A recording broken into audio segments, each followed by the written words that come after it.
body spray. Bob, solved your problem. We solved it before Monday. That means you have to refill a reservoir of Axe body spray. It means you have to buy Axe body spray that's not aerosolized, which I'm not sure if that exists. Because who wants It's a just... temporary solution, all right? Do you want my help or not? Do you want to fail? Do you I want to don't lose really to ask me? for your Do help. you really want to lose to Wade? I'm pretty sure I'm winning thus far. All right, listen, your ferret system, right? You said how you gotta go clean them, you gotta do this. Ferrets naturally run through pipes. So, what you do is you build a custom shower with really big holes in the shower head, maybe ferret-sized holes. It spits the ferrets out. They run all over, excrete their axe, take away your odor by rubbing on your armpits and whatnot. Then they go into the drain. They go through a cleaning system where they're sprayed, they're cleaned, whatever, and they're spat back out next time you use your ferret shower. If ferrets don't make it, they don't run back into the hole. You remove the corpses of the failed ferrets. Occasionally you have to restock your ferret tub, but you've got a permanent cleaning for you and your ferret. I'm gonna cut you off. You are going down a path, and I don't want to see the end of this road. So So I'm gonna rein this in. This episode has already gotten way out of hand. We do not advocate the turning of ferrets, punching holes in them, and causing a shower system to explode out from their punctured bodies. That's not what we endorse here.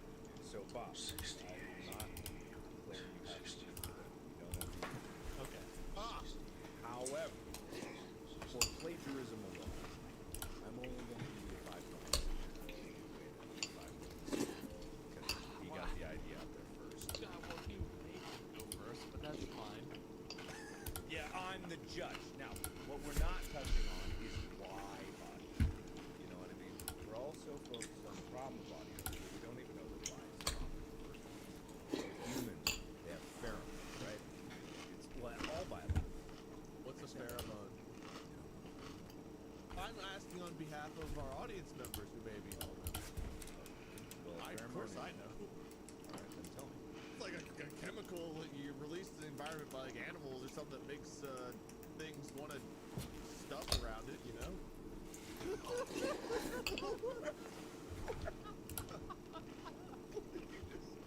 You heard me.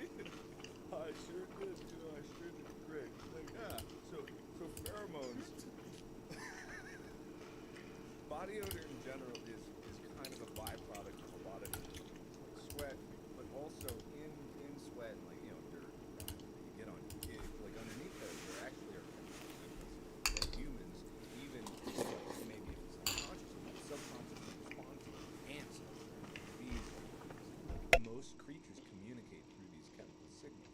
Like there's a world where it's not like mind control is possible, but like behavior can be influenced by these chemical signals to the brain, because like sense of smell is like directly connected to the brain. So I'm gonna open up to the floor again about topics branching out from body odor from this idea of like, is it good, is it bad, should we eliminate it, why should we eliminate it? These are the questions that must be asked. Oh. Well, yeah, of course we should eliminate it. Look, 6 is an awkward number, right? We have 6 senses. We have 5 fingers on each hand. One of the senses has to go, just for sheer convenience. And why not smell? Wait. What are the 6 senses, Wade? Yeah, what are the 6 senses? Oh, let me tell you.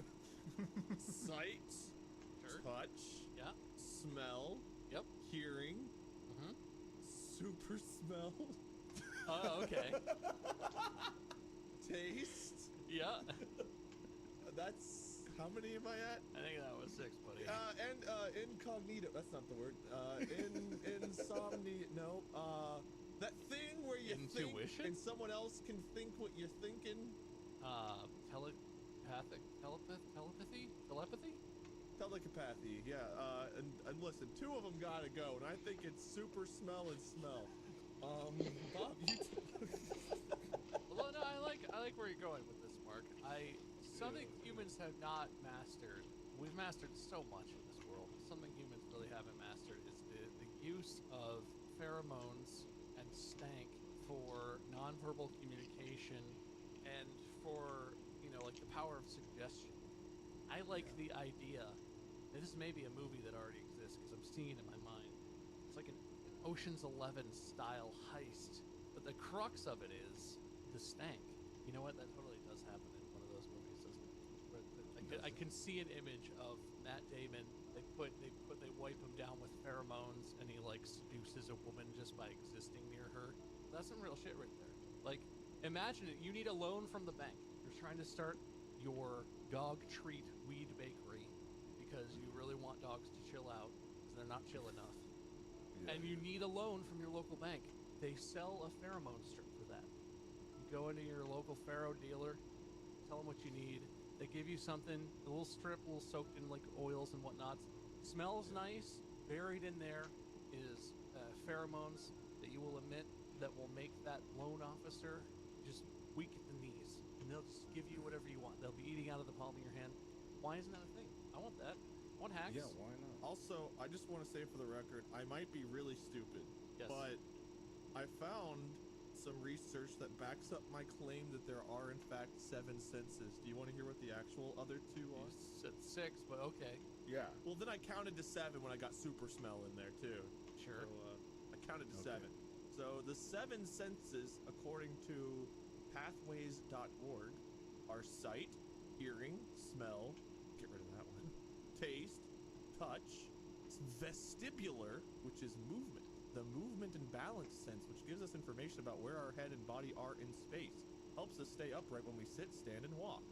Number 7, I know this word, proprioception, body position, the body awareness sense, which tells us where our body parts are relative to each other. Also gives us information about how much force to use, allowing us to do something like crack an egg while not crushing the egg in our hand. Yeah. I'm not a sensologist or whatever the term may be, but I'm like 98% certain that those last 2 are combinations of sight. No. touch. That's the thing. If someone has an amputation, the phantom sensation of their arm, they still feel like they're moving it even if there is no arm there. So I think proprioception is actually like a proven one because you can close your eyes, you know where your arms are in relativity to your head, you can feel them kind of. So I think that's actually perfectly valid. I guess the distinction that I would draw is the idea of the senses, as they are described, is how you interact with the outside world. Vestibular and the proprioception, or whatever the hell you said. Yeah. Those are both describing how you interact with your body, right? Yeah. Because obviously, I think most people would say, like, if you said close your eyes and lift up one of your arms, if they have arms and they're capable of moving them, I think people would understand, like, oh, you know what, I did do that, didn't I? I could tell where my arm was and I know what it feels like. But that's not the same as seeing something, hearing. You don't hear your body. You do smell your body, but that doesn't affect how you move it. You know, I feel like those are different. So, like, yeah, that exists. I don't think those belong in the same category.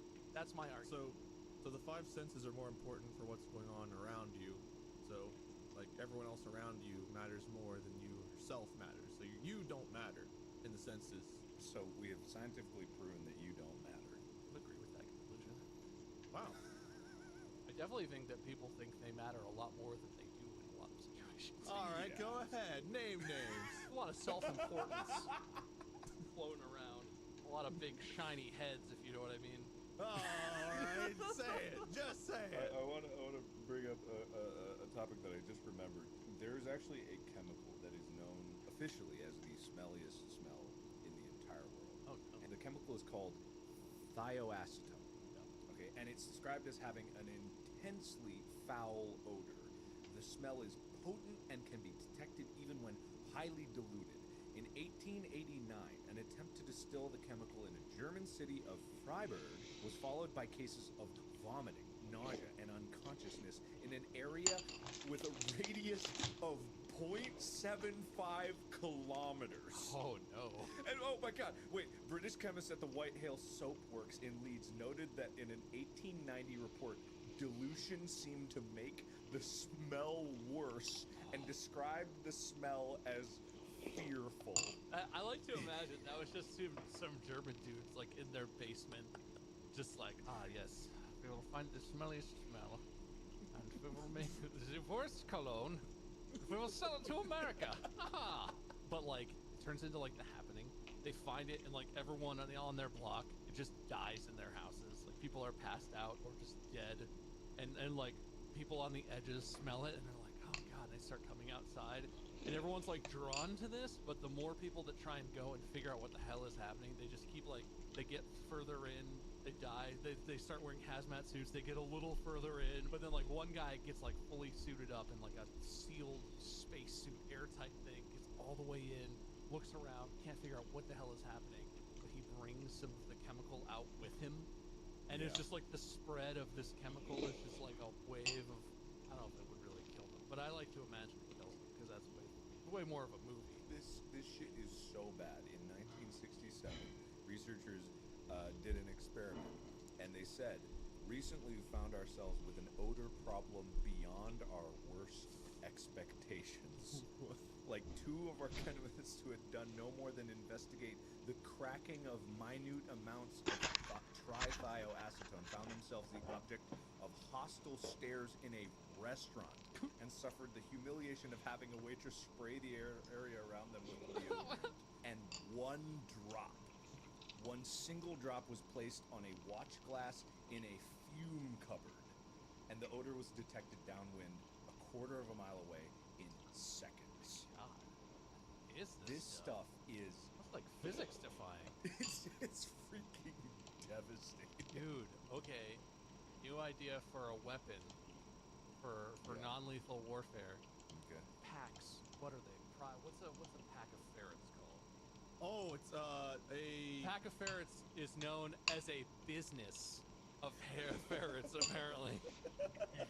Businesses of ferrets assigned to containment trucks, trying to do some low-key warfare in a foreign nation. You just drive a unassuming box truck into an area, just park it up on the street, wherever inconspicuous, just crack the back there, and let your genetically modified thioacetone spewing ferrets infest the area. It would drive humanity from the area completely. You could empty city blocks in probably a day if these ferrets just get in. They're in the pipes. It's everywhere. It's inescapable. People would literally flee from that. You're saying to drive in with like a bunch of ferrets, but like I feel like you could cover a wider area if you fly overhead, and maybe like instead of dropping ferrets, we just take like whatever this chemical was, like a drop of it was enough to clear like what, a quarter mile. So you get like a nice little sippy cup sized thing, and you drop it, and you call it like, I don't know, some kind of stink bomb or something. You drop it and splash, and all of a sudden, whole city cleared. And you can fly over multiple cities and just I mean, clear the out thing at about that once. is that's overt. Where that's not any different than dropping actual ordnance. That's an act of it's an act of aggression on another planet. I feel like it's slightly different. There's a big American B-52. Everyone looks up like, what is that American plane doing? Why are they dropping things on us? Man, that's not good. Different. Paint it to look like Happy the Clown. So a clown, B-52 painted to look like a clown. The point is that the ferrets are covert, Wade. If you're at war with someone, you don't need to the be. bombs look like they're balloon animals full of stinky liquid. We can stealth it a little bit. That's not stealthing it. That's the opposite. Okay, put it in a stealth bomber. What do you think stealthing means? That would it's like a high altitude stealth bombing mission, and it just drops it. It gets into the jet stream, and the entire world is just encased in thioacetone, and everyone is like, this is the greatest war crime that has ever been committed. This smells so bad, guys. You know, I got another idea.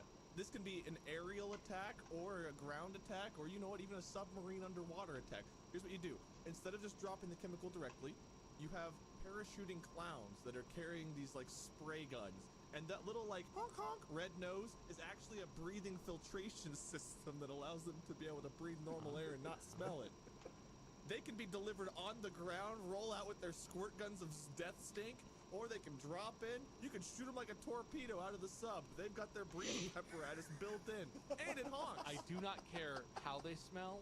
If clowns are parachuting into my city, I am fucking out. I am grabbing my go bag and tossing the dog in the car, and Mandy and I are leaving forever. because I will Yeah, not live no. in a city where clowns airdrop in. That does not sound like a place. I don't care how it smells. See, you see a ferret, you're like, ooh, that's a cute ferret. Give it a little pet. You see a clown drop in, you're not going in for a pet. You're running. And if you're not running, squirt, squirt. Ooh! I Out. feel like you don't understand the idea of overt versus covert, but that would be. I'm not gonna deny that. No would one be, knows whose clowns they are. all clowns are French, right? So I guess that's true. Ferrets could also be like why are there ferrets? Why are there clowns? The question remains of the why, but no one knows the who. He's got a point, Bob. He's got He a good really point there. doesn't, but I don't have it in me to argue against. No, he's this. got a good point. It's not the point in any relation to the conversation we're Okay. having, but he does have a point. Thank you. It's just a different point, and I'll give him 1 point for that. Oh, that feels good. Hit me again, Daddy Judge. I'm gonna take away that point now for calling me dead. Ooh, take another.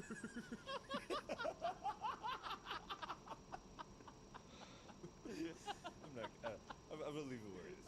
I'll leave it. I don't want to touch any more points. I don't want to do it. I don't want to touch I don't your like that. points, man. Why? There's no clown scent on them. Jesus Christ! Can you imagine a clown assassin like, sneaks up behind you? You just hear How do all- they sneak?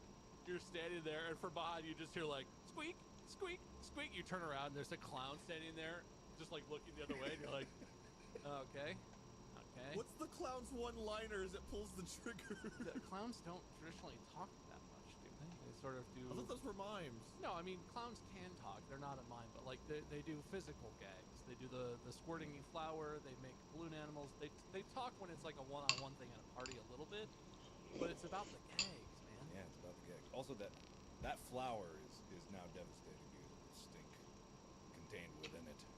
Oh, feels good to be on top, baby.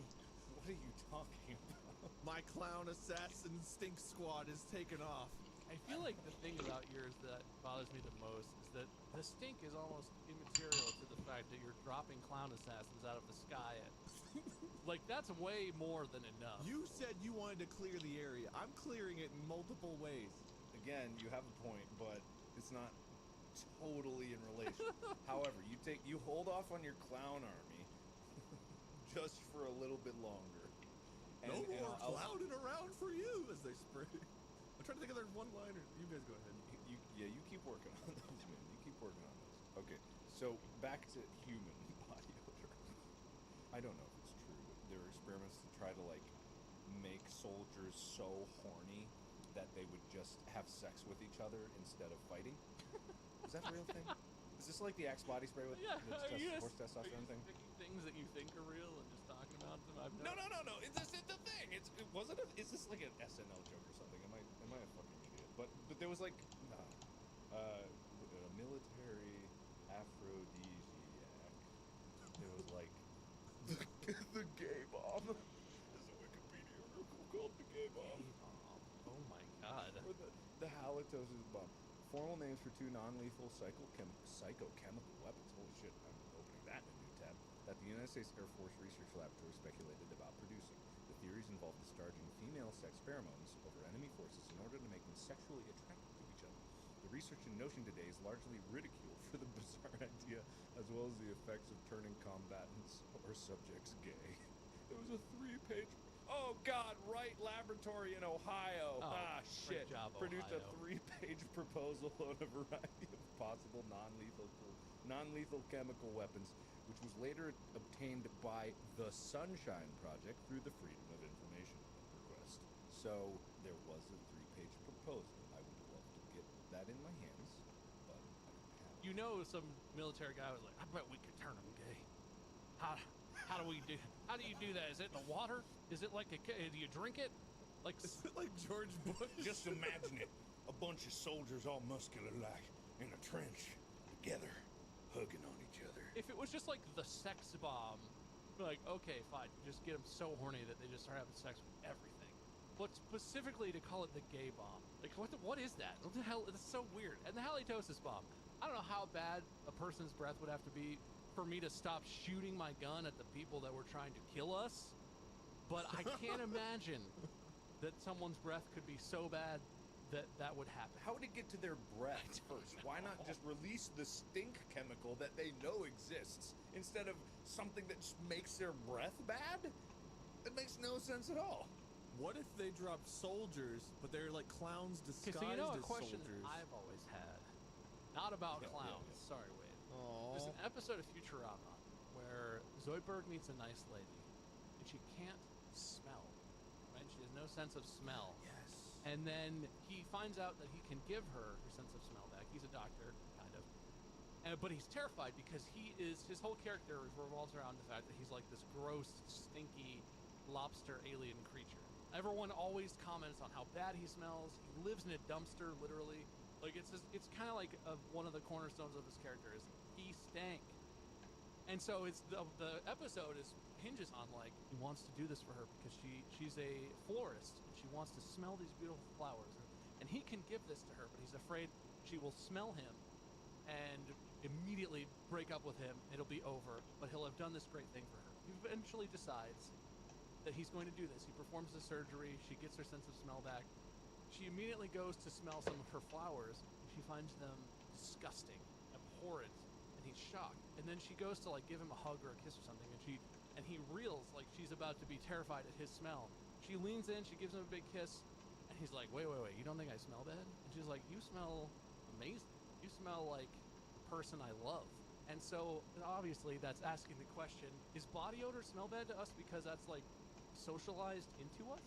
If a person never smelled anything before, and then the person that they like, they love, they're married to, whatever, that they smell terrible, and they smell them for the first time, that's the first smell. Is that a good smell? Are smells objective, or is it psychologically subjective? I don't know, because obviously I've been socialized like a lot of everyone else that I grew up with. Body odor smells bad, trash smells bad. Did I learn that though? Is that a thing? Can you change that? Maybe our brain says like, ugh, but like our body is like, Yes. I mean, yeah, absolutely. There definitely could be something about that. Because with like Limburger cheese, it's almost universal that it's pretty divisive. There's not a lot of people who like it, but I love it. I love the association with it because like from a child I was eating Limburger spread.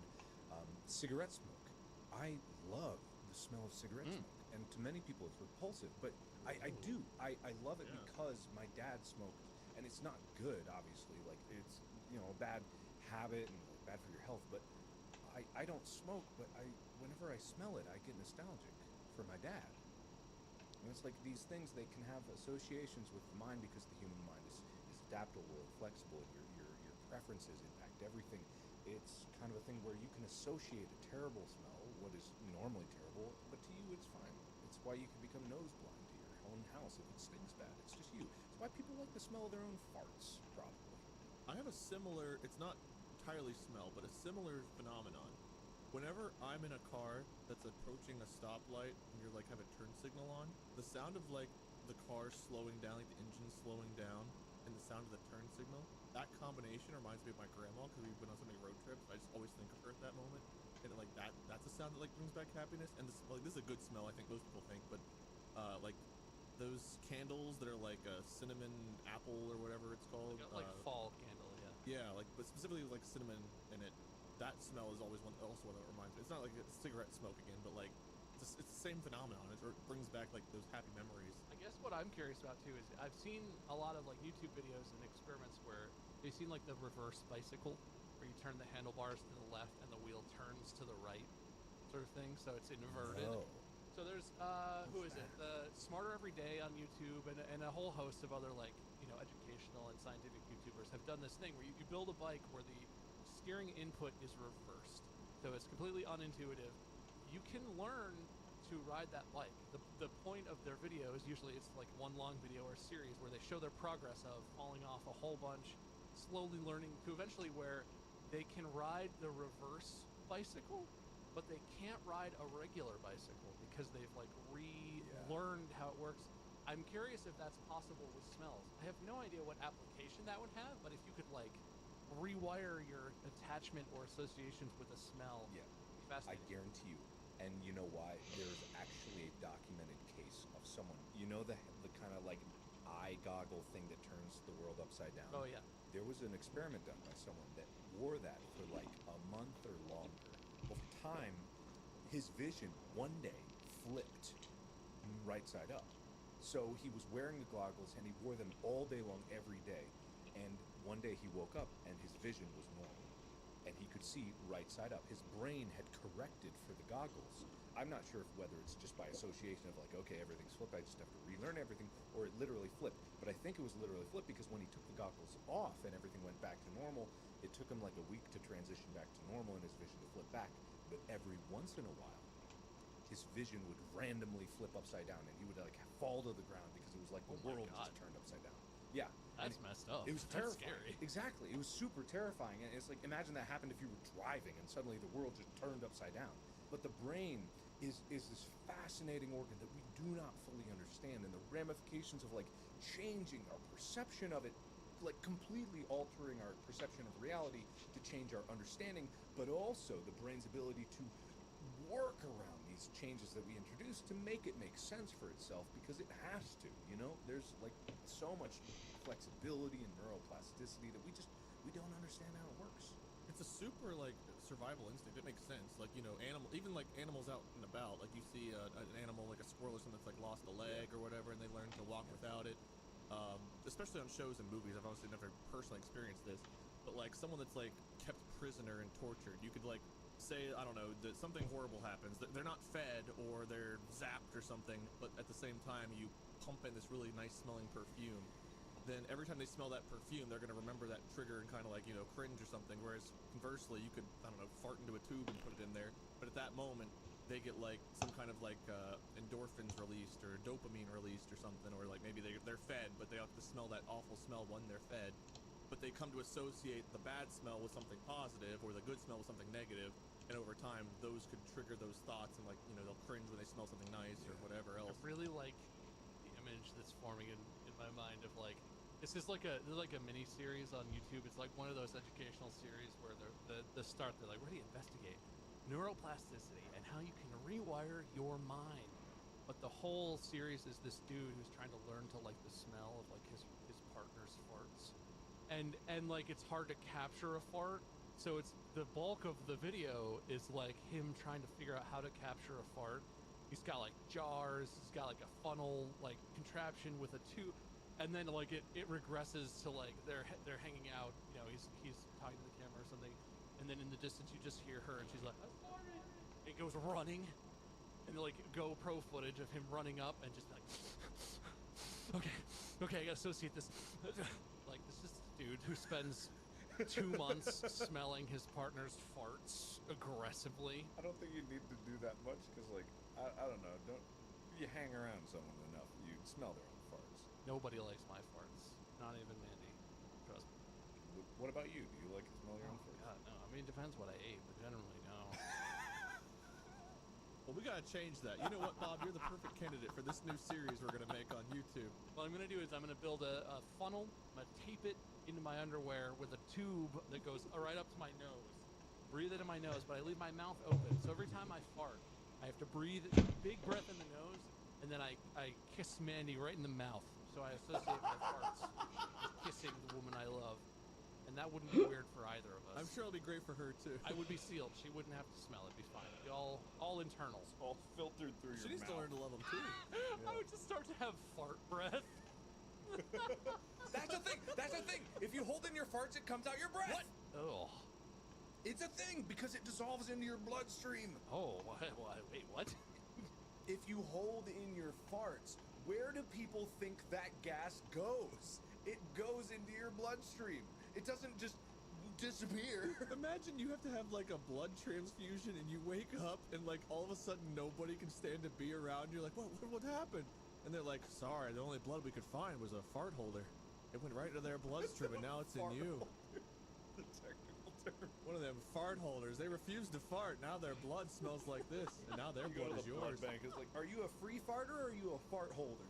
Oh, fart holder for me. Thank you. One of the tests to donate blood is they just take a little needle and they prick your finger, squish a little drop out, and then sniff it. If it smells like farts, that's a no-go. All the tests came back perfect, except for The smell. They give you a stern talking to about the medical issues with holding in farts. How you need to let it fly. All right. Okay. I think that's a good enough place to wrap up this episode. I gave a secret 10 points to Bob for the Futurama reference, and I failed to mention that. But just any Futurama reference with me hosting will always get you 10 points. Fair. That's like Fair. So the points. Remember the time in Futurama where It's too late. Zoidberg goes to too late. Paris? The episode is wrapping now. The points stand: Wade 10, Bob 15. I will give Wade an opportunity to get some bonus points if he can come up with some of those clown lines he was saying that he was thinking about. Oh, well, guess what you just ingested? It's that's 1 point. That's a point? Come on. the squeaky smell was between my cheekies. I'm taking away the point I just gave you. All right, okay, and Bob is the winner.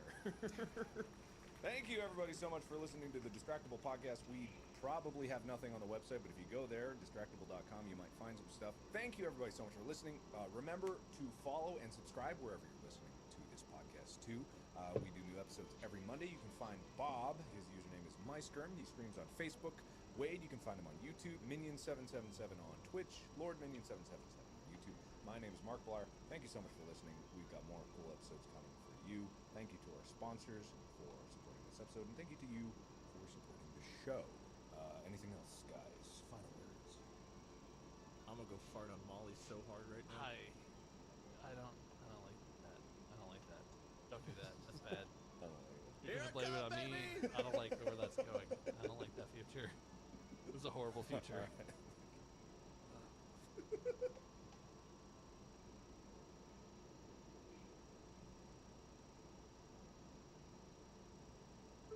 The Ford Explorer is America's all-time best-selling SUV.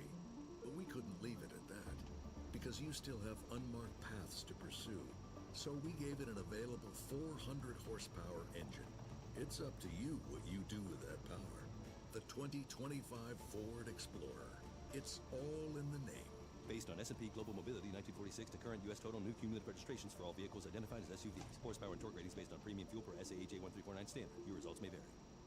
There's 29 seconds left in the half, and Jeff needs to make a game-time decision, folks. Will he get hangry in the second half? Boo! Or get Sticky Wings layer dip and icy bevs delivered through Instacart? The crowd cheers! Let's go! He's going for it, folks. He's hitting checkout and touchdown! Will he get the extra point with delivery in as fast as 30 minutes? Yes! The crowd goes wild! Good evening, gentle listener, and welcome to Distractable, a Wood Elf production, with your hosts, Mark, Bob, and Wade.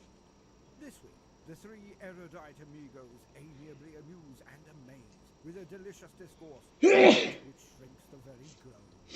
Transportation. Please secure thy humors and enjoy the show. Rolling. Like my dad rolled away, never came home. That's not how he died. Never mind. It's been so long, even I've forgotten how it happened. Oh no, you made Mark turn French. Oh no. No. Hello and welcome to Distractable. This is your weekly podcast. Is that the right tone for this show? Sure, Yeah. man. Yeah. The part where we get all the offensive jokes out. Definitely gotta leave that in. Who's it offensive? I don't know. Those dadless freaks. Dadless losers. My mic is muted. I wasn't screaming actually, but this is huge. That's all I wanted to say. I just enjoy listening to podcasts and not talking anymore as much. But unless if I'm on a call with my friends, I will talk. I just thought I'd mention that in case anyone watching is confused or rewatches this and wonders why I don't talk anymore. No specific reason. I just enjoy listening to podcasts and playing games. This is fucking huge. This core, huge. Out of a level 8, I thought you could only get them from black boxes, but fucking huge. I'm excited. People don't know, man. Wow. They don't know. We'll just tell them we're upgrading over time. What we're doing is learning how to do it over time. Look right behind me, and they're behind me. Something behind me. Don't belittle my amazing intro. I worked hard on that. You know what? Play it. Play my thing, even if it's not the bit. I went searching for the truth, and like a fool, I found it. At the heart of every story. Hey, back off! I'm a reporter. Markiplier is there. I turned around, and there was bigger than I could have. How good is bone broth for you? The poor editor's looking at the 60 hours of content like, "Guess I'll go find it." That's his job. We pay him. We pay him, right? We pay I don't know, man. I haven't paid anyone for any of this. So I've not gotten money. I've not given money. people are telling me money is changing hands. I have no evidence of any of it. Someone's making money and someone's spending money, but it's not us. If you get high up on the the podcast starts, money just falls out in your lap, right? That's what happens. Better not be you taking the money, Dad. I will die right now just so I can find you and kill you again. Go to extra heaven. I think I'm going to extra hell. Oh man, yeah. You skip right over it. You know, just go straight to extra hell. I don't remember that hell in Dante's Infernal. I think it was like in the 8th ring of hell. Oh, we don't want to go to extra hell. Wait, are there different hells for like different galaxies or universes or something? I mean, like, do aliens go to alien hell? That is a conversation. That's another episode. Silly me. Yeah. What are you doing?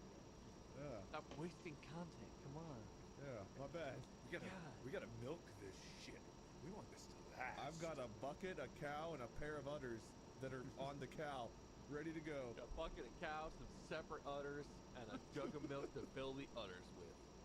God, do you remember when we were doing the tour and we tested out the fucking milking game? Like, Oh, and God, that was yeah. gonna be a thing that we were gonna bring people on stage. Oh,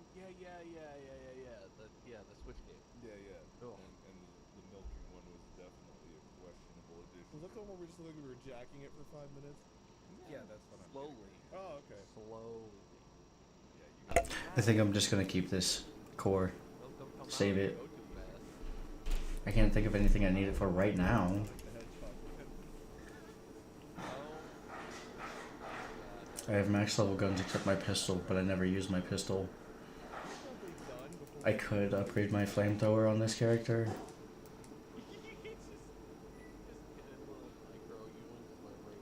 To level 12, I think. I guarantee you he opens up one of But I don't see the point in that considering I have the other two.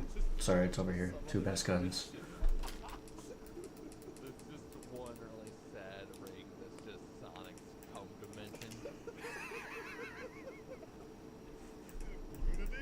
Gotta go up! And then Someone just sitting over there like worshipping some statue they built like, once a day we are blessed with the milk of our creator. sometimes twice. What a good day that was. It moves at supersonic speeds, but we managed to catch it with our new technological device. Here it comes! Praise be! although other dimensional creatures who worship something that's definitely not a god are always like agrarian civilizations from like a few thousand years ago. It's never like the 80s in the world where they're worshiping the statue where the cum comes out. It's always the same. That they speak like this, and the great Lord blesses us with this milk. It's always they're the ones, man. They really get shit on in the multiverse of things. Well, I guess if you were like thinking like technological society, you're driving around in your hover car and stuff, and then all of a sudden just some splooge rays from the sky, you're probably just like, ah, damn, robo birds or I something. would Like you're not- fucking love that though. No, it's like right now, right? Except for there's a statue where this stuff that looks like semen comes out, and there's a whole sect of people who are like, "This is our Lord. He blesses us. This is His signal," and the rest of the world is like, "What is wrong?" It's fucking. We tested it. It's some kind of semen. We just don't know where it comes from. Like, what the fuck? It's clearly a wormhole or something. I don't know. It's an alien civilization just fucking with us. But there's like the really strong believers. Like they tested DNA. It's like,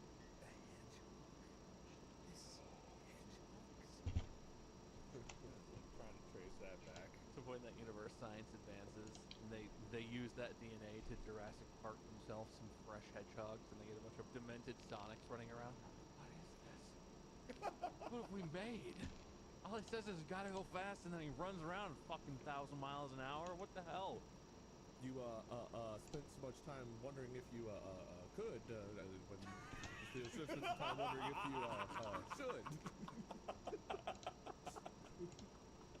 Sorry, Jeff, that was a terrible impression. Sorry, Jeff. Mr. Goldblum, if you're listening. I didn't know you were on a first name basis. I wasn't, but I'm definitely not now.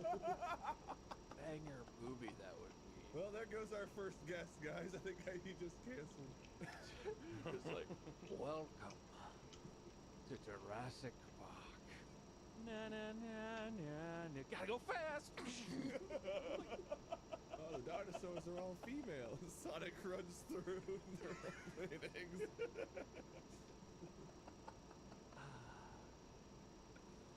Okay, we should start the episode, you know? Okay, I'm hosting. Everyone shut up. Happy birthday, Bob. Okay. Hello and welcome to Distractable, where we discuss anything that interests us and compete so you can bring the most captivating stories to the table. Whoever brings the most interesting story, which I will be the judge of, will be declared the winner of the podcast and win probably a cash prize and some sort of crown, and most importantly, will be able to host next week's episode. Also, I made up those other prizes.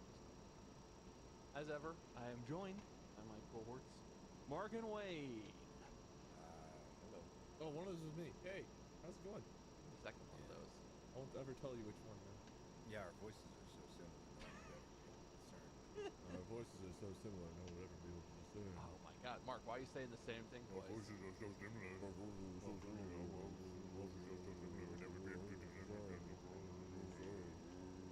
I love this bit. Which bit do you like better, this one or the hedgehog semen one? Well, no, the spoilers. Wait, did that happen first? I like the episode where they talk real deep about hedgehog semen for a long time. That's my favorite episode. Oh shit. Okay. We're peaking too early in this podcast. Small talk. We have to make small talk. I got a new bed. Ooh, we did that last fall. So I have mixed feelings about this. It has an adjustable base. Okay. So it does that thing where it sits up. And it sits up a lot. It can sit like straight up in this thing. And when I was a kid, I learned from TV commercials that that was for old people. But like, it literally came with a free adjustable base. Would you guys enjoy that? Is that a thing that sounds appealing to you? Because we were like, okay, I mean, we need like, you need a box spring or something, and it just came with it. But I'm conflicted, you know. Why is comfort exclusive to old people? I like to be comfortable any time in my life. Yeah. I think everyone just likes sitting on a big lazy boy. Oh, yeah. Very, very cushy. And take a nap in that shit. Like, oh, it's wonderful. So I don't think you should be ashamed of that. No. Yeah, I mean, it doesn't really matter. I'm going to use it anyway. But it struck me. They set it up and it folded up, and my brain was like, that's like those commercials. What about old people's beds? Did it come with a life alert? That's real quick. Here you go, Grandpa. You know what? I sat it upright, and then I tried to get out of bed, and it was a little too low, and I fell gently to the floor, and I immediately cried out, "Help! I've fallen, and I can't get up." And I was like, where did that voice even come from? What's happening? Maybe it's limited. Maybe technology is only available to the people who it serves, or you become the people it serves. I am really glad we don't live in a society where you can be a certain age and be comfortable. They go to deliver your bed and pillows. And they see you're not like 65, like, oh, no pillows for you. No pillows for you. No, please. But you must have lied on your account. The police are on their way. Please, pillows, please.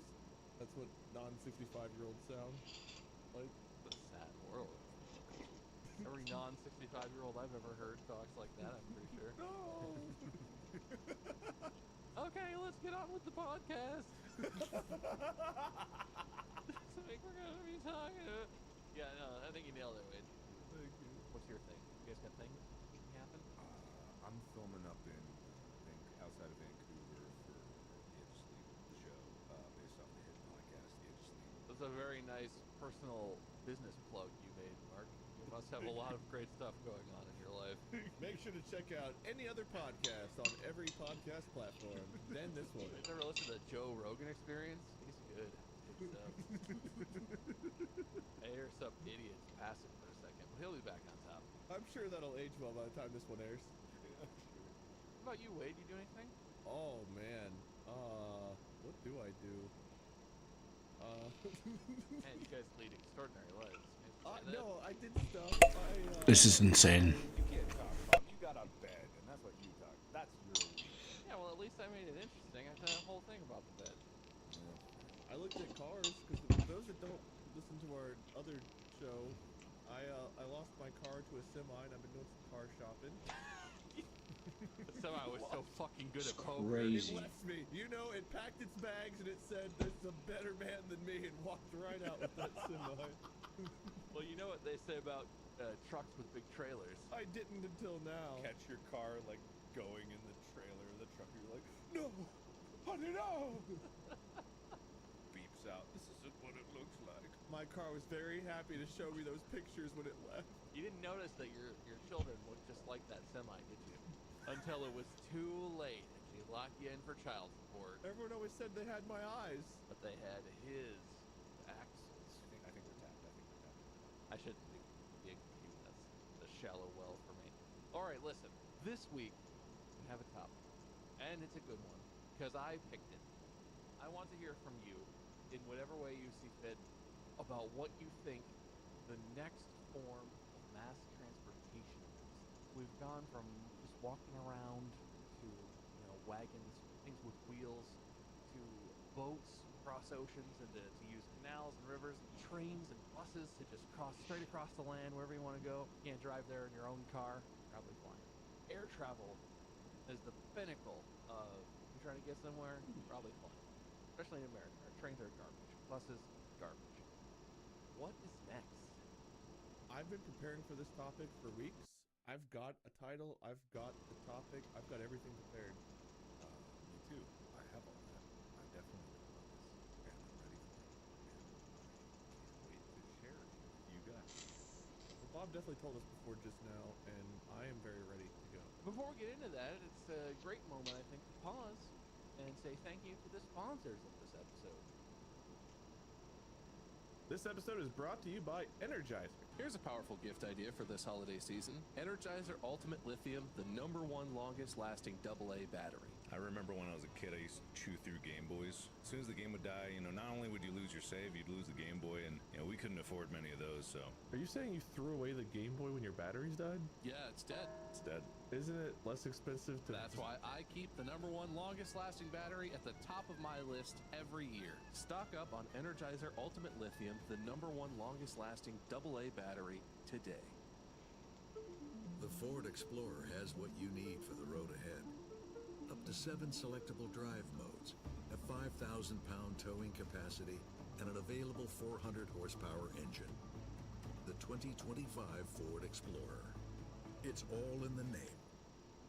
When properly equipped, max towing varies based on cargo, vehicle configuration, accessories, and number of passengers. Horsepower, torque, payload, and towing are independent attributes and may not be achieved simultaneously. Horsepower and torque ratings based on premium fuel per SAE J1349 standard. Your results may vary. This episode is brought to you by Bob's Discount Furniture. Skip the phony Black Friday sales. This November, Bob's Discount Furniture is unboxing unbeatable values for your home every Friday. At Bob's, you can stock up for the holiday season. We're talking everything from sofas to bedroom sets to stocking stuffers, and plenty of wow-worthy gifts too. So stop by or visit mybobs.com and see why every day is like Black Friday at Bob's Discount Furniture. This podcast is brought to you by Carvana. Maybe you need to sell your car now, or maybe you're having a hard time letting go. Either way, Carvana makes car selling easy. Enter your license plate or VIN, answer a few questions, and Carvana will give you a real offer in seconds. Even better, that offer is good for 7 days, plenty of time to say goodbye. If you accept our offer, Carvana can pick up your car and pay you on the spot. So whether you're looking to sell your car right now or just whenever feels right, go to Carvana.com and sell your car the convenient way. Pickup fees may apply.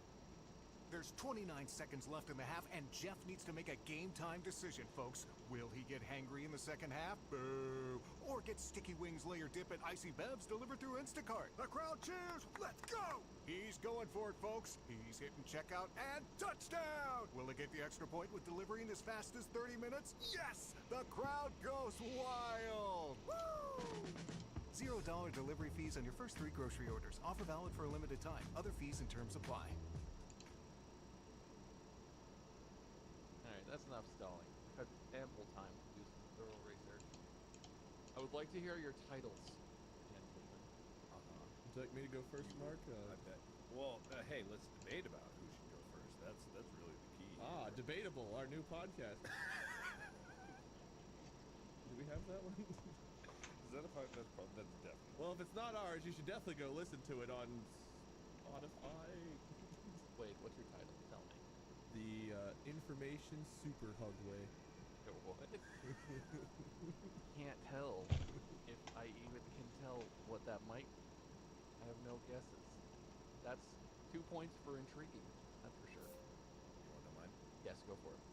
You spin me right round, baby, right round. Ooh, I like that. That is also intriguing. Slightly less intriguing or confusing than Wade's. I gave you 1 point, sir, but I'm dying to hear. I'm dying to hear what you back. Does that mean I get points for being intriguing too? You already gave me. Yeah, of course. I was listening. All right. I'm first. As you said, because I was listening to that too. You're up, Wade. You good? Great. Yeah. All right. The Information Super Hugway. So, we've already got cars and boats and planes and storks and that kind of thing carrying babies around. Everyone knows like teleportation, whatever, flying cars, yada yada yada. What people don't expect is to increase the way we travel underground and how we get there. Everyone says Mother Earth, right? Because Mother Earth is a living being. We gotta protect Earth. So here's what we do. You get a person who is just really deeply connected to Earth. And that person, they don't have to be naked, but they could be naked. But it's crucial that they're barefoot. They have to be barefoot. And they'll stand over one of the Mother Earth connection nodes that leads into the deep veins of Earth. And if you want to travel somewhere fast, you go up, you give this person a big ol' hug, you touch noses as you slowly melt into them, and you're absorbed into their like living being juices, all the way flowing down to their feet where the node connects. You go into this node, it spits you wherever you want to go around the earth, and you pop right out, being slurped out of someone else that's also standing on a node. Any questions? A couple, yeah. Some points to clarify, I think. Yeah, by all means. Who put the Mother Earth connection nodes there? Did Mother Earth do that? Do those already exist? No, we did. We're putting them there. Okay, yeah, okay. Do you have to be naked when you hug the transportation person? I don't think so. As long as there's some flesh-to-flesh connection, I think that's enough. I think you can speed it up with nudity, as with most things. I know I get faster with nudity. Oh, okay. What about you, Mark? You got any thoughts on that one? On that one, his one. Yeah, no. Ask him questions. I can't. I'm too shocked to have more questions. Hang on, just. Okay, so these what did you call them? These connection nodes? Yeah. Okay, so the nodes, they're the endpoints of the tunnel system that you built in Mother Earth, correct? They're more like train stations, right? It's like a stopping point. It's just a point along the highway of Earth blood flow. So there's stopping points in the Earth? Yeah, so like, you know, Earth's a living, breathing thing. Okay. So there's got to be some kind of like blood veins of some kind, right? Maybe they're like dirt veins or lava veins. I don't know the science. The Earth is a living, breathing being, is what you're saying.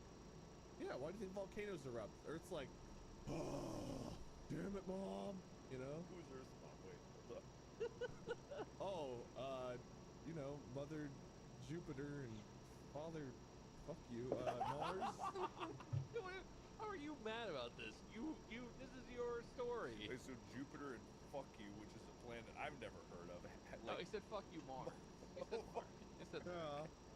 Mars and Jupiter had a one-night stand and they spat out Earth. Earth looks a bit more like Pluto, so I'm thinking maybe there was some. You know what? The line in that song from the intro to The Big Bang Theory makes so much more sense now.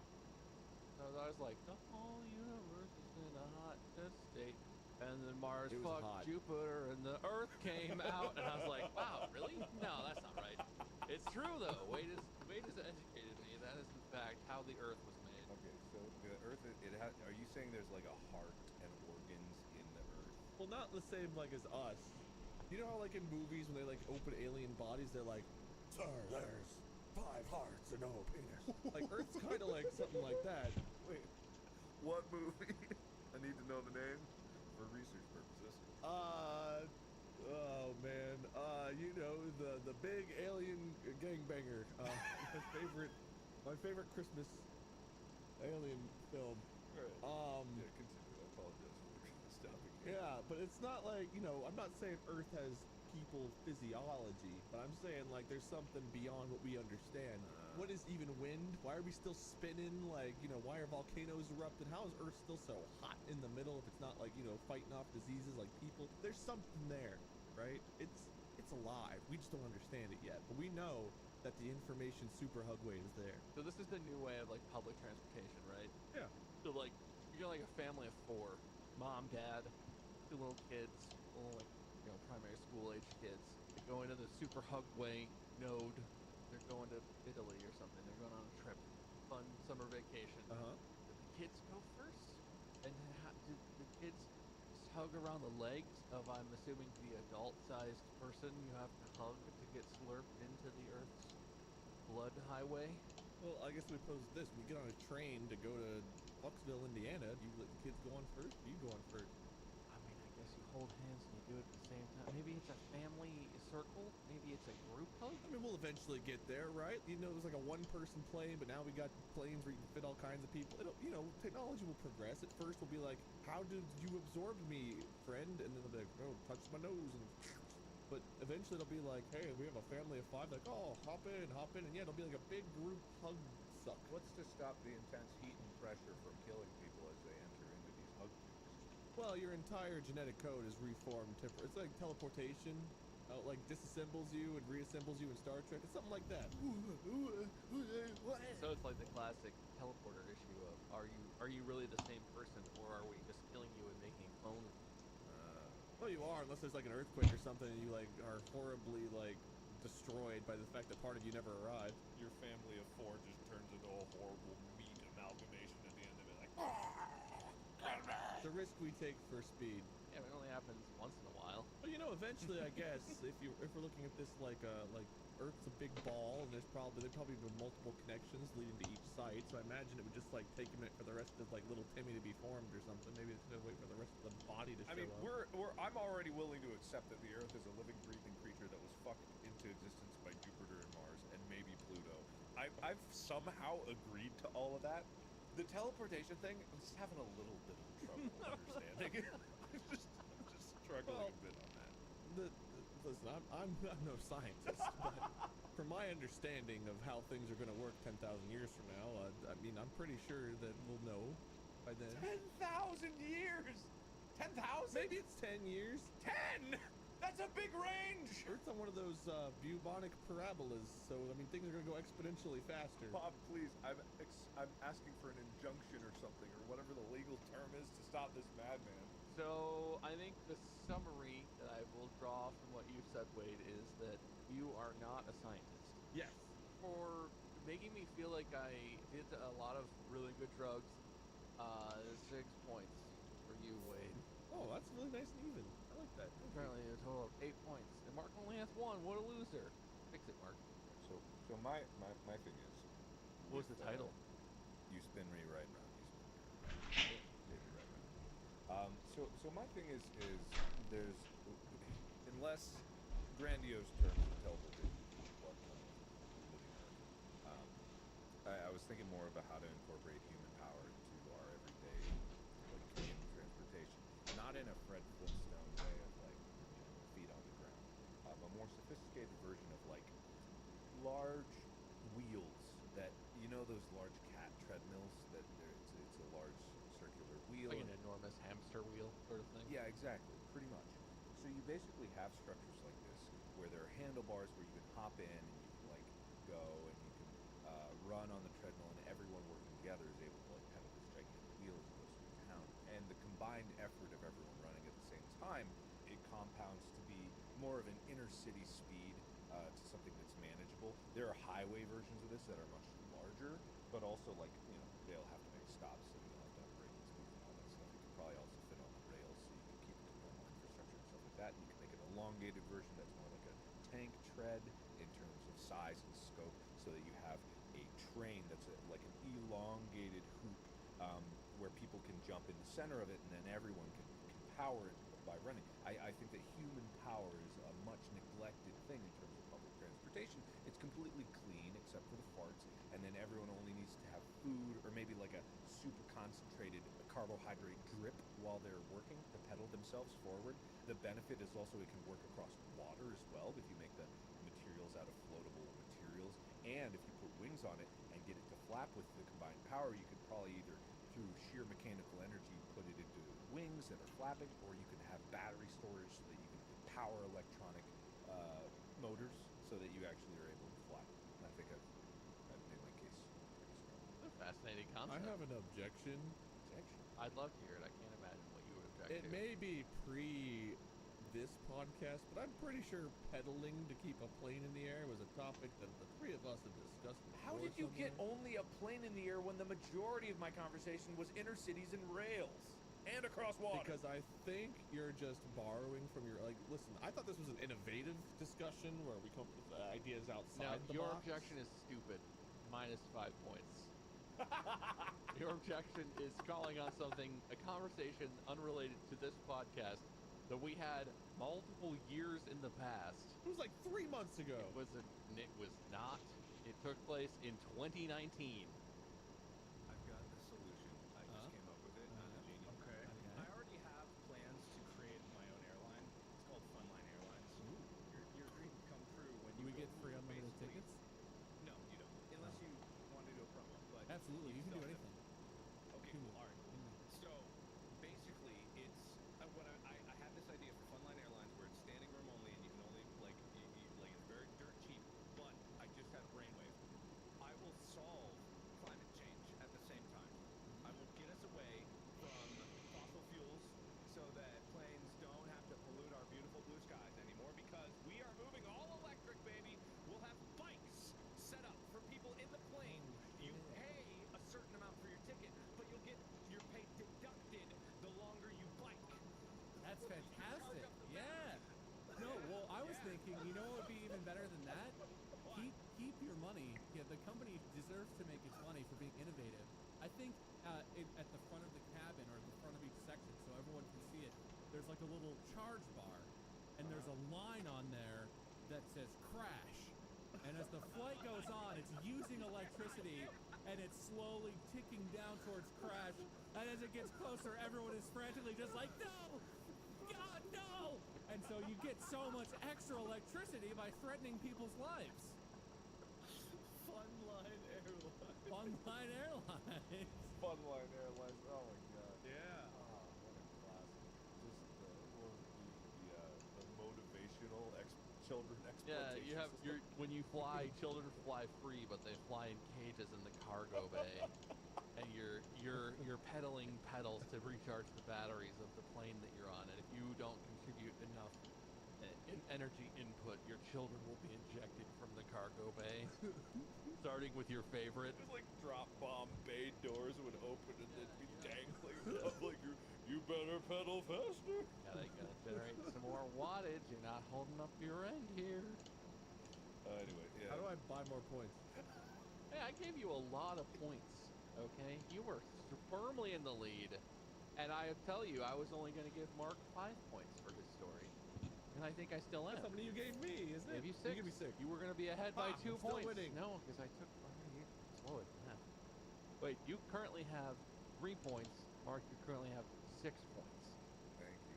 And wait, you need to calm down. Well, no, I'm offering to purchase. There's a the points. winner, but it's not competitive. Okay, it's collaborative. Mark, I like your idea. Thank you. I like the concept. I don't know why everything we talk about in here, I'm just going to relate to movies and TV shows apparently. I like the idea of them being things that don't really stop. It's like what's that? Divergent. How the trains that the badass fighty douchebags use to get around, they don't stop. You just jump on and jump off.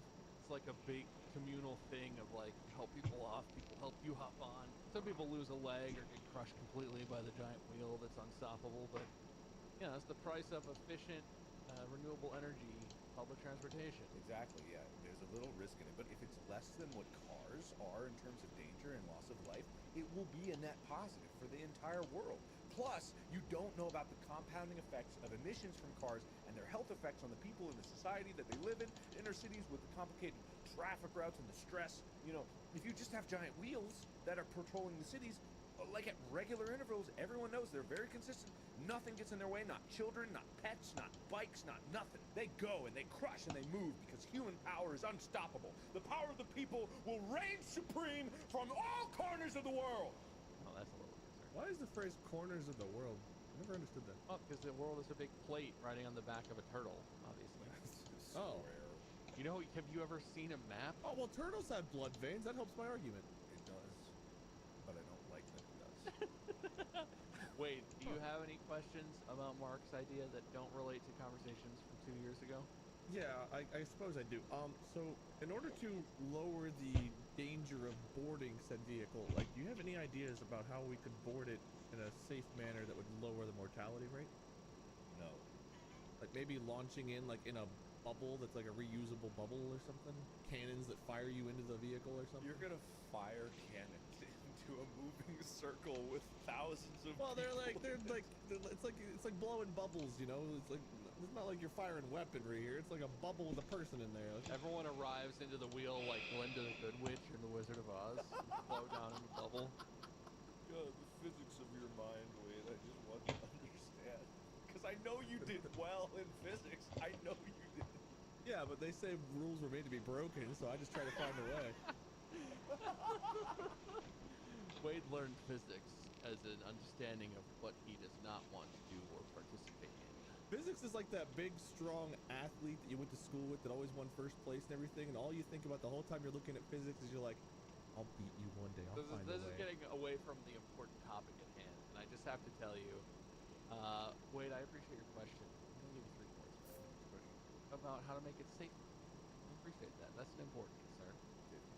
But I can tell you that you're both wrong.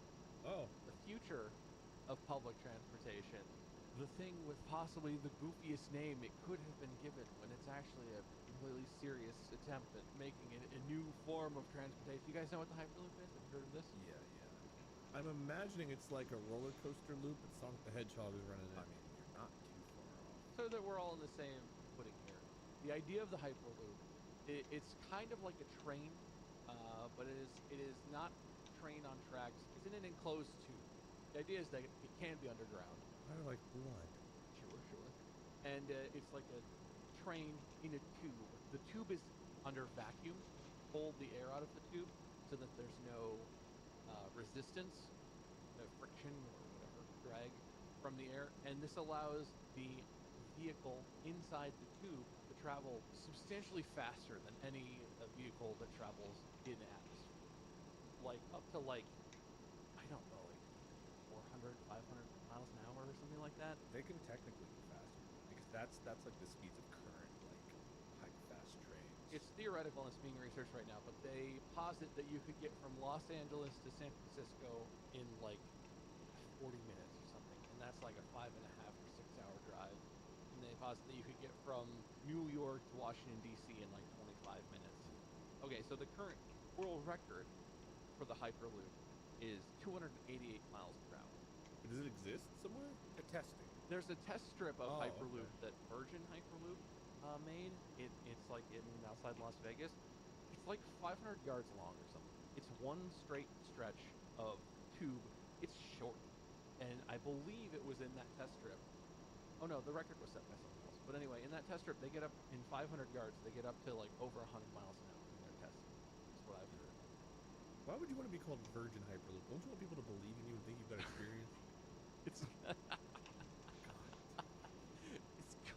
it was originally called Hyperloop 1, I believe, but they were bought by that guy who owns all the things that are, what's his name, Richard Branson. Come down to never done this before prostitutes, where they don't know what they're doing and you don't either. Figure it out. That is not an official sponsor of the Distractable podcast. I want to make it very clear. I'm starting that company. That's not real. Never flown this plane before pilots. We'll fly your plane for you. Well, at least it's cheap. Yep.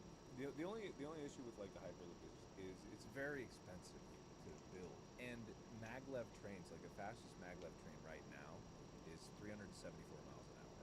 It does require like a lot of modification and some custom railing and a lot of power. Like that's the thing about maglev trains is that they require like a power because they gotta have electrically induced magnets on the bottom of the train to make it levitate the whole way through. But it's the same idea.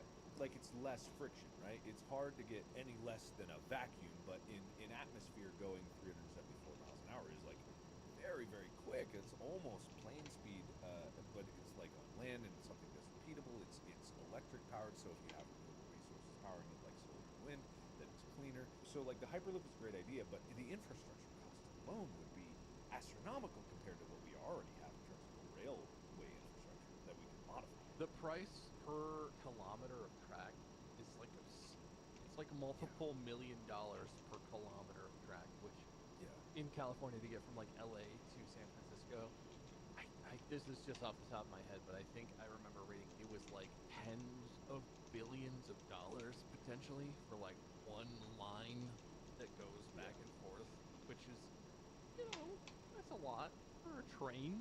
I want to know for the physics people here, when heat is produced, that's got to be a combination of like friction and like I imagine speed would increase. Like even if you decrease friction, if you increase speed enough, you're producing a lot of heat.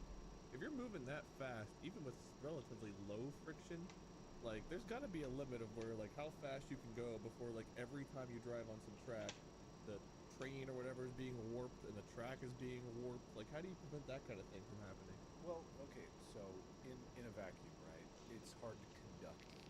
When the train itself is in that tube, it's floating in between, so there's a cushion of nothing because magnets are holding it up. So really, like, the contact transfer of heat is minimal. And because there's no air and wind resistance, like, heat wouldn't really be a concern. Because even planes, like, going hypersonic speeds, they're cutting through atmosphere. There's incredible friction there and drag. But even them, they're not, like, they're not exploding in terms of heat. However, there are, obviously, entry into the atmosphere causes heat, but those are going to such high speeds that they would be unfeasible on land. So maintenance would be relatively low on this once it's actually built? Oh, maintenance would be unbelievable. The magnets failing, like the maintaining of every single inch of that track to make sure that it works. Like if the magnets were built into the train, I imagine that's what they would do, but then like making sure the vacuum pumps are working, because if at one point the vacuum fails, like in a section, what happens is it rapid decompression. Like what happens, like it's the maintenance would be astronomical. Yeah, well, that's my main thing. So the idea of Hyperloop, the idea of being able to go, you know, close to like 1,000 miles an hour, it's essentially a land vehicle. It's more complicated than that, but like that's super cool. And the idea of it being, you know, systems of like tunnels, so it can go through, you know, under cities into populous areas, super cool.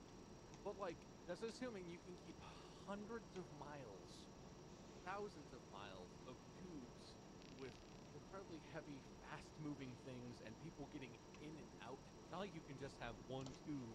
If you had one tube, that would mean you could have one vehicle that would go from one end to the other end, back to the other. There's no, you know, can't drive around it. So this is like a whole system. And I just think if you watch like videos or interviews with people that are working at these companies, the guys that they send out to do the media stuff are like, yeah, well, we just want people to really change their perspective on this. You know, people hear about Hyperloop and they're like, oh, maybe in my lifetime, maybe in the coming decades. But what we're saying is, maybe in the next couple of years, Hyperloop will be a reality. And I'm like, no, the fuck it won't. Like, what sort of magical technological advances do you think is going to happen? I know Elon Musk, instead of going in on Hyperloop, that's why he has the boring company, which is all about boring tunnels, and they're not ready to bore hundreds, thousands of miles of tunnels around things. And I totally expect that someday, if this turns out to be as efficient and awesome as they hope it will, this will be something that exists, maybe in limited, you know, markets with limited roads. Maybe it'll take over public transportation. But like, this is not something that where it's like, oh, we just need people to get on board. We've got everything we need. We can start building Hyperloops tomorrow. Like, no, you cannot. And imagine a failure. Nothing in human technology has a 0% failure rate. Right. If it does, they're lying. Like, imagine one failure of a train going It's 1,000 lab miles one, an hour. but That is 1,000 I miles guarantee an hour. these other people don't know. Just a single touch of that train to the edge of wall, the whole thing starts just everything explodes. Well, and how do you help that? It's if it's in a buried tube, if it's an underground tube, well, who's doing anything about that? Yeah. Well, you can do what I did back in Roller Coaster Tycoon days. You find the people that are really like upset and mad at your park, and you just launch them at your competitor. You just don't finish the track, and there they go. Screw you, Happy Fun Times Park. I feel like you're a really bitter Roller Coaster Tycoon player. Well, they shouldn't have wanted to get off Mr. Bones' wild ride, should they? Yeah, it's also a term of like practicality, right? Like cost efficiency is something that we have to consider, and air travel, like as bad as it is in terms of like jet fuel consumption, like pollution, whatever. Like it would be great to have a renewable way to get jet engines, and I would rather invest in that kind of technology if there was a way to have an electric jet engine. But you know, we're not quite there yet. But in terms of efficiency, that is very fast method of travel. It's a complicated system, but you know, it gets people where they need to go. Cars, you know, they're becoming more electrified, so that's helping out with the environmental factors and the impact. And we do have intense railway infrastructure, and we should build it out, at least if not maglev, then faster trains that aren't maglev and work for that passenger, because you can get up to like 150 miles an hour with not maglev trains. Which You is can pretty go fast. pretty quick. Yeah, you can go quick on trains if you have the right setup for it, and that's definitely faster than a car. But you know, it's about like what's the right thing to do, because yeah, building the tunnel from even LA to San Francisco, that's a year. They can't even fix the fucking highway from LA to San Francisco. You think they're gonna build a tube? Just imagine how many times at a roller coaster park, like the magnetic launch system fails on the ride. You're in line. They're like, oh, sorry, it's down. You gotta wait 2 hours. Like that happens every day. I love that roller coasters as a test bench for Hyperloop. Like, man, roller coasters break down constantly. There's a huge weight climbing up the hill, and yeah, it's fun when you go down, but I don't know if it's worth it. Man, I just want to go to San Diego. I don't know. All right, I retract my point. I retract it. No, I actually sincerely like that. I mean, because like roller coasters are made by like roller coaster companies, right? Which I don't want to cast aspersions, but they're basically trying to make the cheapest fun train they can, and like they make technological advancements. Roller coasters have gotten pretty cool, but it's a different kind of thing between the Hyperloop research and what roller coaster companies do. Well, like it's not that different. Like they have the same basic goal. They want it to work consistently. They don't want to kill anyone, because roller coasters absolutely can and have killed people. And like to launch missiles at their competitors. yeah, well, they want to make sure they take out Happy Fun Park, whatever the hell you said. Like human technology is not at a place where something that's running for hours every day, constantly every day, public transport sort of stuff, is like infallible enough where I would feel comfortable just hopping on a thing that goes 1,000 miles an hour in a tube under the ground. What happens if you're going 1,000 miles an hour and there's a catastrophic decompression or recompression? I don't know. The vacuum system fails and you know atmosphere rushes into the tube and you're still going 1,000 miles an hour. Are they engineering the vehicle so that it can go 1,000 miles an hour in full atmosphere? Because that's like a whole other kind of thing. I don't know. It seems like that's not in our near future. Stuff has got to work a lot better. But it's a cool idea. I'd love to get to LA in like 40 minutes. It'd be super cool. It's a cool idea, but you could also hop in a Yeah. Imagine how cheap planes would be if Hyperloops existed. All the wealthy people would get on Hyperloop, and planes would be like, please, peasants, comply with us. We just take you 35,000 feet in the air.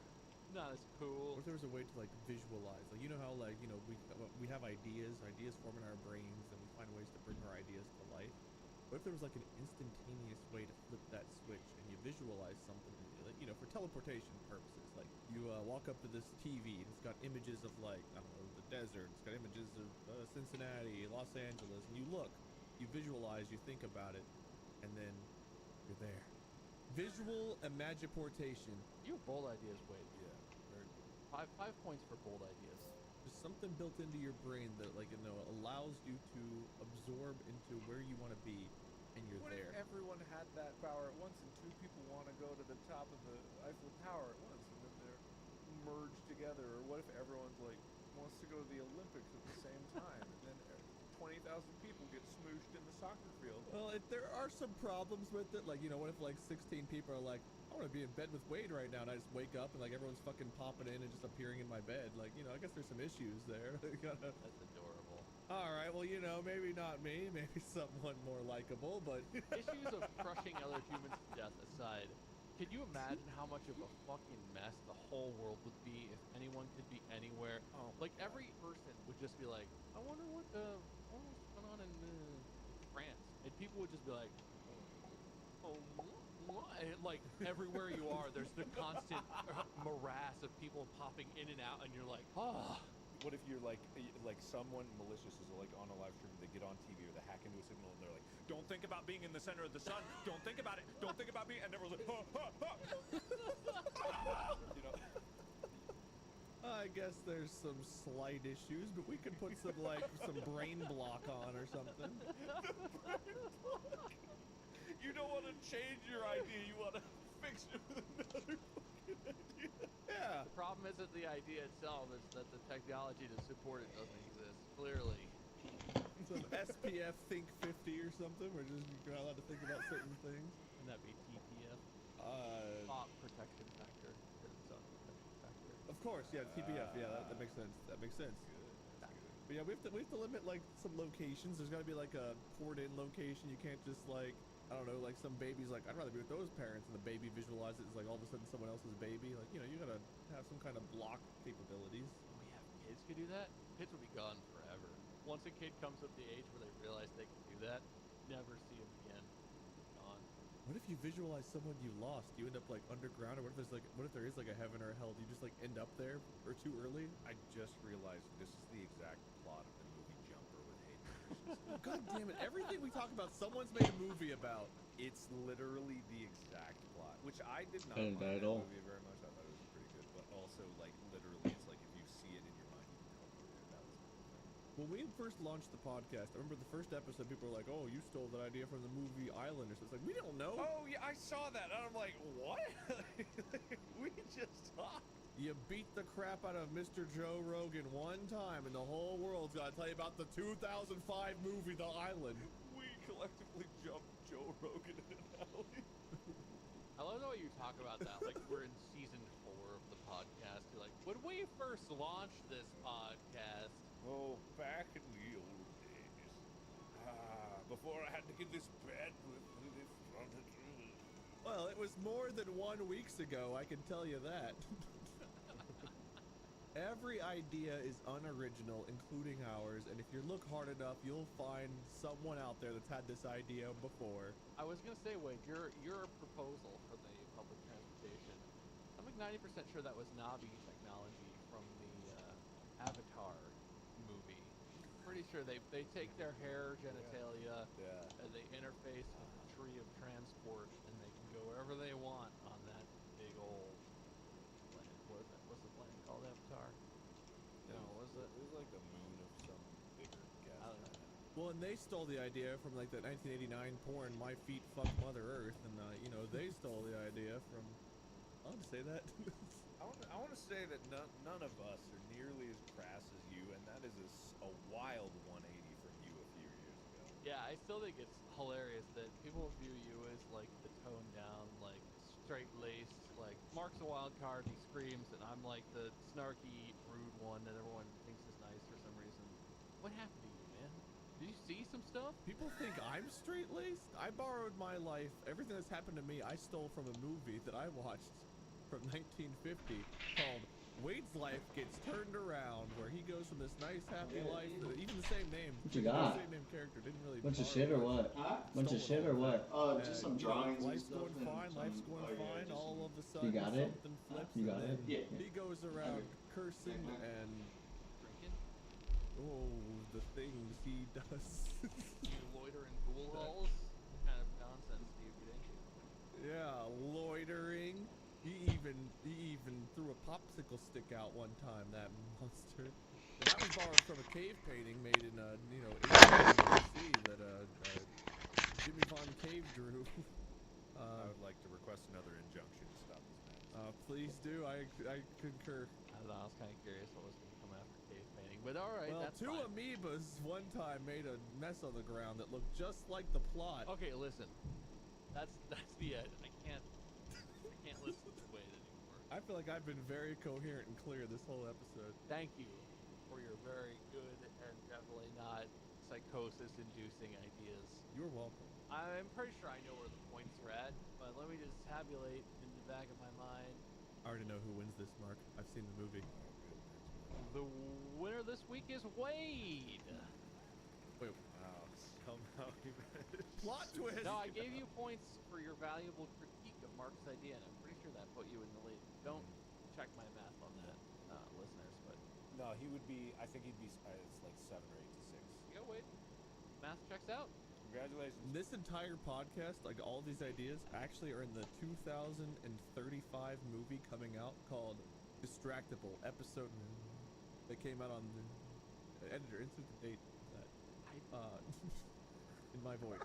Thank you, everyone, for listening to Distractible. Make sure that you subscribe or follow or click the plus button, however it works. Make sure that you've clicked the thing so that next time an episode is posted, you get that little notification. You don't forget to come back and listen to us. Thank you to our sponsors. Make sure you check out Mark on the internet, also known as Markiplier, on YouTube. What do you do, Mark? Like videos or something? I don't. All right, it doesn't matter. Editor, please put in what I do. I can't wait to hear that. It could be like this obscure voice no one's ever heard before, like, I don't really need to do this, but I had to put something in, so like, I guess Mark posts gaming videos on YouTube, and he streams sometimes, he does some weird projects. He's been on TV shows for some reason, I'm not really sure why. I haven't really watched them, but you know, I guess I gotta go watch that and episodes from 3 years ago to put in the stupid clips. Anyway, editor out. And make sure you check out Wade at Lord Minion 777 or Minion 777 or V. I don't know. It's all over the only- place with the names. You'll never find him. It's literally only the fast Apex zombies, the running ones. Those are the only ones that kill me. It's crazy. This podcast is brought to you by Carvana.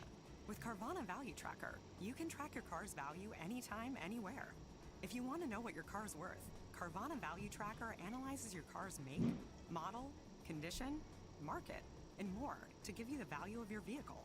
We'll even let you know when your car's value changes, so you're always up to date. However you value your car, know its worth with Carvana Value Tracker.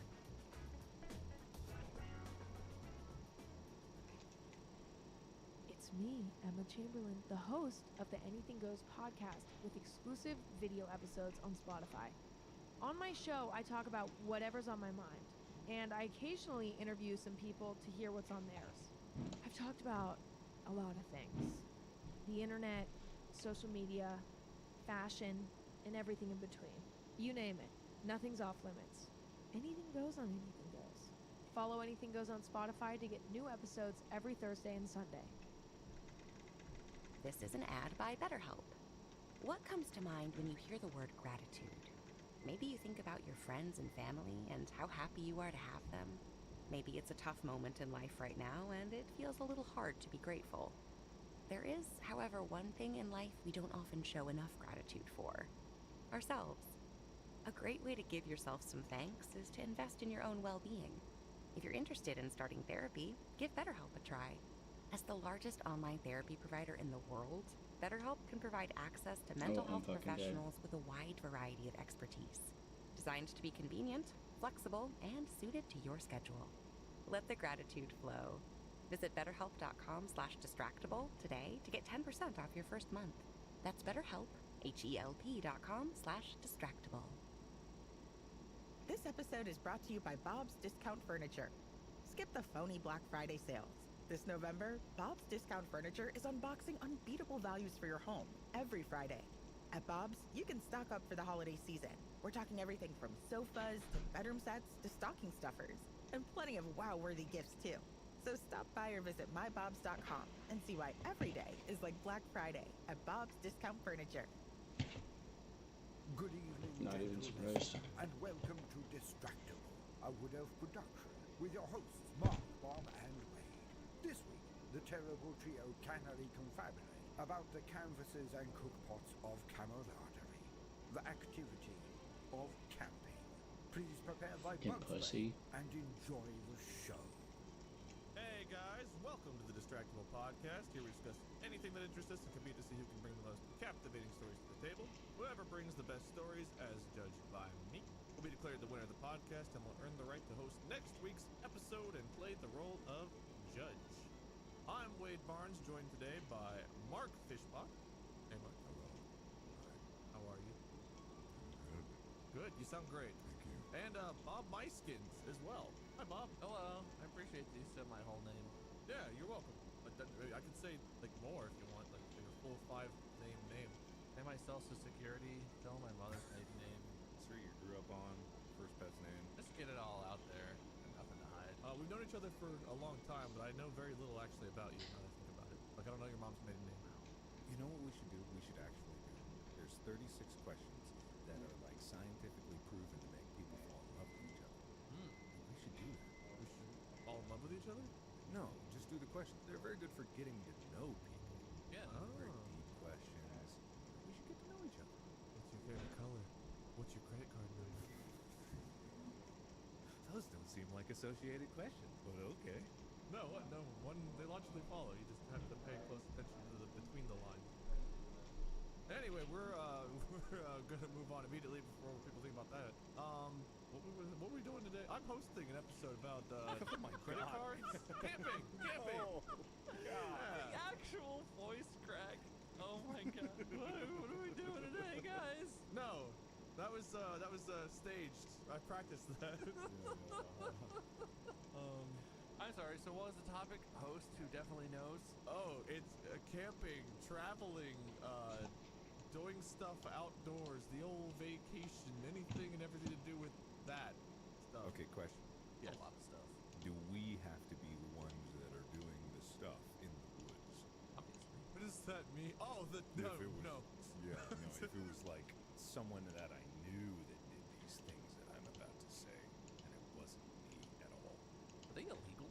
Where are we talking about? In the woods, I think. That's what you just said. It didn't Is that a story about you murdering someone and trying to get away?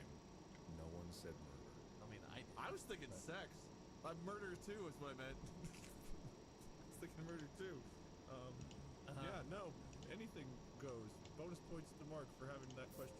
Oh, I got questions. You want questions? I got questions. Well, by all means. Whoa. We're giving out bonus points. Yeah. How long is both your legs together? And why do I need to know that? You don't need to know the answer to that one. That's a question for me. How long is also, what with my legs together? When is the next time you're going to bring chicken wings to my house? Because I miss when you used to do that. Did I do that? Is that a different? Yeah, you way? can just DoorDash them. That's fine. Just DoorDash me chicken wings like once a day. I mean, I guess like, am I getting reimbursed, or is this just me doing it out of the kindness of my wallet? Out of the kindness of your heart, you a-hole. It's a friend. All right, well, Mark, you do it for me. I'll do it for Bob. And Well, I'm not your friend. I take back those bonus points. Oh. How many bonus points do I get for my awesome questions? And how long are both your legs together? I'm actually curious. I'm gonna say 12 bonus points, which is a good amount of wings to eat, but not enough for a decent amount for probably how much we should eat. I got one more question for you. Oh boy. You wanna go camping with me? I cautiously am saying yes. Excellent. Very good. Feels like a mistake. I think so too, but curiosity gets the best of me sometimes. What are you, a cat? Oh, gee Kinda whiz, dumb Wade, what cat. have you gotten yourself into this time? So. I'm sorry. Did you say that out loud and think to yourself, all right, pause for the enormous laugh, and just give him a second, and Someone out there laughed. it'll come. Keep pausing. I take back your bonus points too. You didn't even give me bonus Well, I points. gave you some now, and I take them away too. Oh, that seems fair. Oh, God. Judge, reel this in. Come on. Oh, Let's pick this up. yeah. So, all right, you little friends of mine. We're gonna talk about camping. Do you all have your stories and tales and friend stories, friend of a friend stories to tell? You know it. Do I get bonus points if I'm in my own story because it actually happened and it's not made up alone? You don't Full know honky. what I did in the woods on June 22nd of 2011. You're right. You don't know. I feel compelled to give you bonus points because you asked for them, so sure. Me? No, Bob asked. He said said, do I get bonus points for being in my story? Oh, fuck you, man. You didn't ask me for bonus points. Can I have bonus points? Yeah, I guess. Okay, how many? I reserve that knowledge till the end when I decide who I want to win, man. and I'll adjust accordingly. Just get on with it. Let's just get it over. Don't All right, whatever. In the mouth. All right, everyone take a deep breath and then, I don't know, tell me the titles of your story or whatever. No, in. I breathed in. That's just not as audible. Fine, tell me the titles in your story. Doesn't make any sense. Did you hear? Great, that was solid, guys. High fives all around. Anyway, I'm gonna read my title now. Yeah, please. Yeah, for everyone listening at home, we do this professionally. The title of my my story is "The Day the Mountains Swore." I kind of want to meet that now. I feel like that might be mine, but mine kind of hangs with that. My story is entitled "Out of the River And into the Axmaria's Den. That's pretty good. Okay. I'm not gonna lie, that's pretty good. Those are both pretty good, but I'm a sucker for swallowing, Mark, so you get to go. Hell yeah. How many points I get for that? No. Well, I was about Tell to your assign some, story. but whenever you started begging, it really made me not want to give any. So Yeah, but how many do I get? Dude. Yes. All right. 4 points. Anyway, okay, so the day the mountains fall. I want you all to close your eyes, okay? Imagine. I went searching for the truth. And like a fool, I found it. But some truths are best left undiscovered. But I turned around and there it was. Bigger than I could have imagined. The hikers claim that when they turned around, it seemed as though their friend had simply vanished. When I turned around, my whole farm was gone. I don't believe in ghosts. But when I turned around, I couldn't explain what I was seeing. This is Morbid Mysteries of the Missing Millennium. Viewer discretion is advised. Imagine you're out camping. You've been hiking all day. You're in the middle of nowhere in the mountainous regions of the Appalachian Mountains. Okay? Oh, sorry, Rocky Mountains. It's way harder to visualize. Those are the Swallowing Mountains. The Appalachian Mountains, they're the Spitting Mountains. Okay, it's Rocky Mountains, okay? You've made it up a lovely trail, very challenging. Not too challenging, you don't want to push yourself too hard, but you're tired and you want to set up camp. And you find a nice little spot, like a plateau underneath the peak of the mountain. It's not too high up there, it's too cold, you know. It's a nice little level area. And you set up your tent and you get inside and you lay down your head to rest. And then you start to drift off to sleep when you hear the mountains start shaking. You're alone, right? This is Oh yeah, you're camping alone by Who yourself. the hell goes camping alone? What a nerd. Anyway, continue. When you say that I hear the mountain start shaking, is it like I hear the rumble, or do I hear like the mountain has a fever and the mountain is all it's like shaking? Because I'm trying to really accurately visualize It's a what you little want me bit to of go. both. That's how weird Okay. it is. You hear the mountain rumbling and you quickly run out of your tent for fear of maybe a volcano. And in the darkness lit by the moonlight, you look up on yonder mountain peak and your eyes deceive you because you swear you see glimmering teeth looming over you. And then it rushes down the hill, sliding, plowing trees out of the way. A gaping mouth the size of a minivan is barreling towards you down from the peak of the mountain. You barely dive out of the way just in time for it to scoop up your entire tent and then continue its journey across the plateau and down the lip, down the rest of the mountain. You hear the cacophony of trees being munched and crunched as this monstrous beast, the size of a whale, slides down the mountain. The slide rock boulder, lurking at the top of mountaintops by a hooked tail, it lurks, waiting for unsuspecting creatures to be at the base of where its path would take it, and it just opens its mouth and it slides down and scoops everyone alive. I'm gonna show you a picture of this thing. This is like, I can't. Windows Explorer has crashed on me. Hang on. It's been giving me trouble. Hang on. This is coming out of your point Excuses total. to me. Hang on. No. Come on, guys. I don't know why I can't click and drag anything out of. Why can't I click and drag something out of Windows? Okay, AOL What's it called? broadband Should we is taking a moment to Should we just respond. Google it? If I press a button on, I'm opening a million windows. Dang it. Hang on. This is a professional podcast. It's a professional podcast. This is my stock photos for it's under fire. But hang on. Please tell us more about your. I Googled it because I'm not waiting for you. Hold on. Oh, wow. There it is. Boom. Oh, there you go. That person in the middle is very dead. Oh yeah, they fell. Yeah, that's no good. This is a very big creature to be on top of a mountain waiting for like a raccoon to like walk. I mean, this thing is eating bears. Look at it. Well, I mean, yeah, but I mean, if you think about it, you know, if it gets a couple big animals, it's sliding all the way down the mountain. All it has to do is slowly crawl its way back up. It hooks at the tippy top, and then it just like lets go when there's enough in the way. It's like bowling, but the pins are all lined up and they move and scream. I like the lady that's sitting next to the steam engine pipe on its back. Oh, there's someone. Yeah. I think that's a statue. Oh. Look, I don't know. Look at the other picture I submitted. That one has less ridiculousness. So this. That'll be it. Appreciate watching, whatever. I'll level up my assault more so that I could do nightmare mode on it, probably off stream.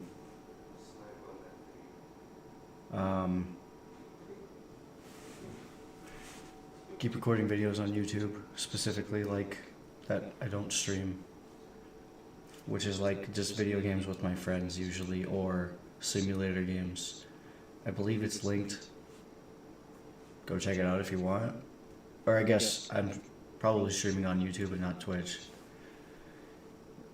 So just check it out if you want. Usually those are the recordings or the simulator games. The live streams will be most likely this. Appreciate you watching. I think I'm gonna go to the gym. I feel the need to. Yeah. No, not much else to say. Have a good day, y'all.